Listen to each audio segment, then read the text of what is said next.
Thinking of changing your domain name in Google Workspace? Worry about losing access to all your favorite apps and services? Well, I'm here to tell you, you probably don't need to worry. My name is Carlos, and I help small businesses all over the world with a Microsoft 365 and Google Workspace subscription. For more information, at itwithcarlos.com. Today, we are tackling a common concern.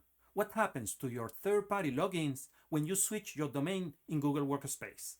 The good news is, in most cases, changing your domain won't disrupt your access to those services.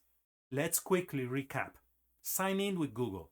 It is a super convenient way to use your Google account to access other apps and services, ditching the need for countless username and passwords.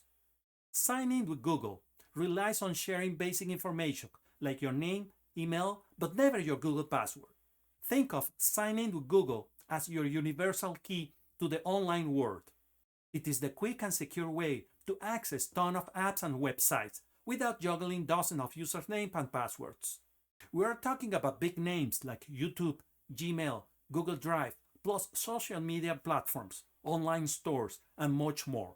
It is all about making your online life smoother and more secure. Here is the main takeaway. Changing your Google Workspace domain, like for example, from juan@askitv.xyz to juan@itv.cloud, usually doesn't break your third-party connections. Google is designed to maintain your access so you can keep using those apps without a hitch. Imagine you have been using juan@askitv.xyz for canva.com.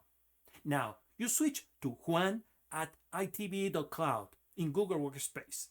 In most cases, you'll still be able to log into canva.com with your Google account, no problem. This works because Google often uses persistent identifier behind the scenes. So even if your email address changes, it knows it is still you. Okay, while it is usually seamless, here are a few situations where you might need to take actions. Reauthentication. Very occasionally, you might need to re-authenticate with your third-party service. Updating email. Some services might require you manually update the email address associated to your account. But don't worry, these are easy fixes. Check third-party account settings.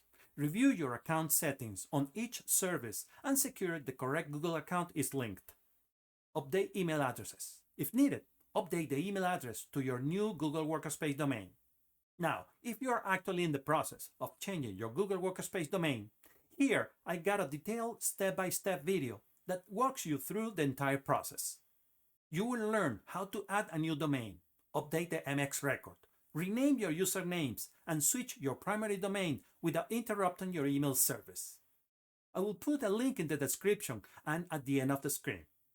For extra peace of mind, you can always manage your third-party connection in your Google Workspace settings. Here you can review and remove access for specific apps. Within your Google account, click in the upper right corner. Then click on Manage your Google account. Then click on Security in the left menu.